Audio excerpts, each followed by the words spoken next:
रात्री जेवण झाल्यावर सासूबाई झोपायला त्यांच्या खोलीत निघून गेल्या. त्यांची सून रोहिणी अजून किचनमध्येच काम करत होती. तिने धुतलेली भांडी लावायला घेतली. तेवढ्यात तिच्या मागे दरवाजात तिचा नवरा निलेश उभा होता.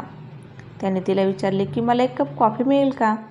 तिने मानेनेच होकार दिला आणि ती कॉफी बनवून तिच्या खोलीत घेऊन जात होती. आज तिच्याच खोलीत जायला तिचे पाय धजवत नव्हते. थोड्या वेळात तिने पदर डोक्यावर घेतला आणि ती त्यांच्या खोलीत गेली. तिने तिच्या पदराने पूर्ण डोके आणि चेहरा झाकला होता. आतमध्ये तिचा नवरा निलेश बेडवर झोपला होता. रोहिणीने आत येताच कॉफीचा मग समोरच्या टेबलावर ठेवला. तिच्या येण्याची चाहूल लागताच तिचा नवरा निलेश उठून बसला. रोहिणीने कॉफीचा मग टेबलवर ठेवला आणि ती माघारी किचनमध्ये जायला निघाली. तेवढ्यात निलेश तिला म्हणाला की तुझे कपडे वगैरे सगळे सामान पॅक कर. मी तुला आणि आईला माझ्यासोबत दुबईला न्यायला आलो आहे. हे ऐकून रोहिणीला आपल्या कानावर विश्वासच बसत नव्हता. तिने त्याच अवस्थेत पदर चेहऱ्यावर पकडत त्याला बघण्याचा प्रयत्न केला, पण तिला फक्त त्याचे पाय दिसले. ती तशीच खोलीतून बाहेर पडली आणि किचनमध्ये गेली. तिने किचनमध्ये जाऊन आपली सगळी कामं उरकली. त्यानंतर तिने तिथे चटई टाकली आणि ती तिथेच झोपली. दुसऱ्या दिवशी सकाळी निलेशच्या आईने चूल पेटवली आणि तिच्या लाडक्या लेकासाठी चुलीवरची भाकरी आणि पिठलं बनवायला घेतले, कारण तिचा मुलगा निलेश 1 वर्षाने दुबईहून आपल्या घरी परत आला होता. निलेश तिथे आला आणि आईच्या शेजारी बसून तो तिच्याशी गप्पा मारत होता. तो आईसोबत गप्पा मारत होता, पण त्याचं सगळं लक्ष त्याच्या बायकोवर होते. निलेश बोलता बोलता आईला म्हणाला की आई, घरात गॅस असताना सुद्धा तू चुलीवर स्वयंपाक का करत आहेस? त्याची आई त्याला म्हणाली की बाळा, तू सुद्धा लहानाचा मोठा चुलीवरचं खाऊनच झाला आहेस. तुझी बायको देखील चुलीवरच स्वयंपाक करते. ती माझी फार काळजी घेते. मला जरासुद्धा काम करू देत नाही. ती खूपच प्रेमळ स्वभावाची आहे. देव अशी सून प्रत्येकाला देव, असे म्हणत त्याची आई चुलीवरची भाकरी पलटू लागली. आज सासूबाई त्यांच्या सुनेची खूपच स्तुती करत होत्या. निलेशने बघितलं तर रोहिणी समोरच्या अंगणात कपडे सुकायला घालत होती. तेव्हा सुद्धा तिने चेहरा पदराने झाकून घेतला होता.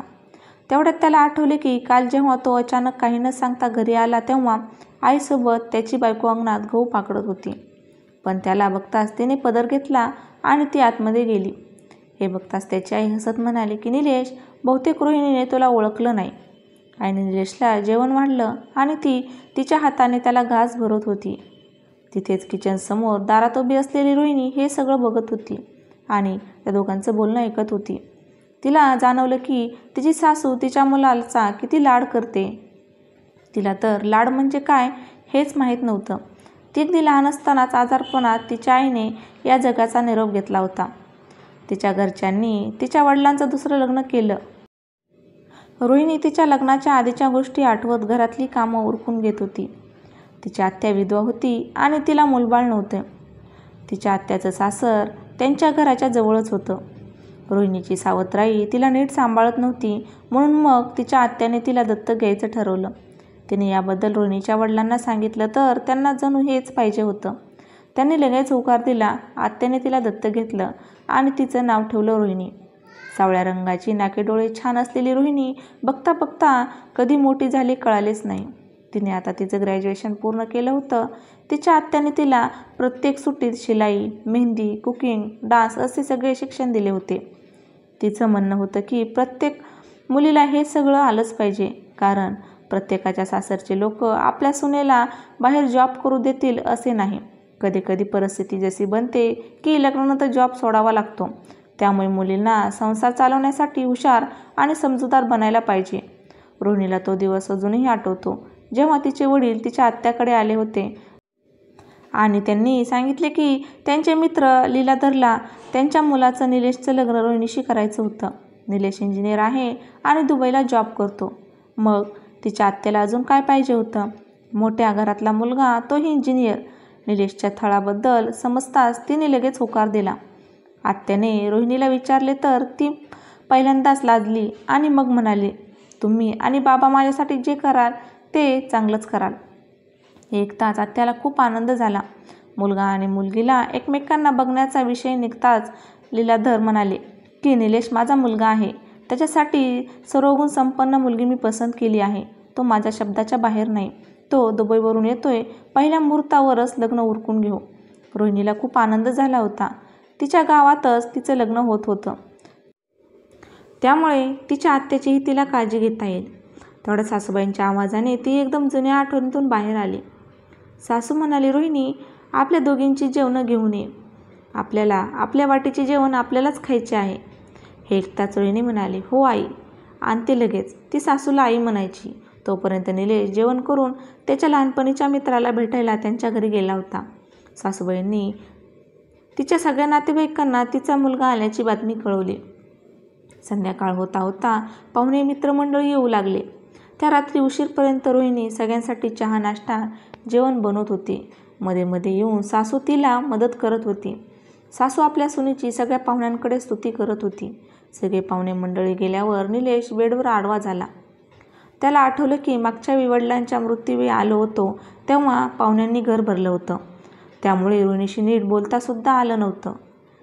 त्यांच्या 3 खोल्यातल्या घरात ही खोली त्यांची होती. निलेश आता त्या खोलीत भिंतीवर लावलेल्या रोहिणीचा फोटो बघू लागला. हसत असलेली रोहिणी, कॉलेजच्या ड्रेसमध्ये असलेली रोहिणी, अशा बऱ्याच वेगवेगळ्या पद्धतीने तिचे फोटो काढून लावले होते. निलेशला ती आज खूपच सुंदर दिसत होती. त्याला अचानक त्याच्या वडिलांची आठवण आली. त्याच्या वडिलांनीच रोहिणीला पुढे शिकवायला सांगितले होते. आज त्यांना त्यांची आठवण येऊन त्याचे डोळे भरून आले होते.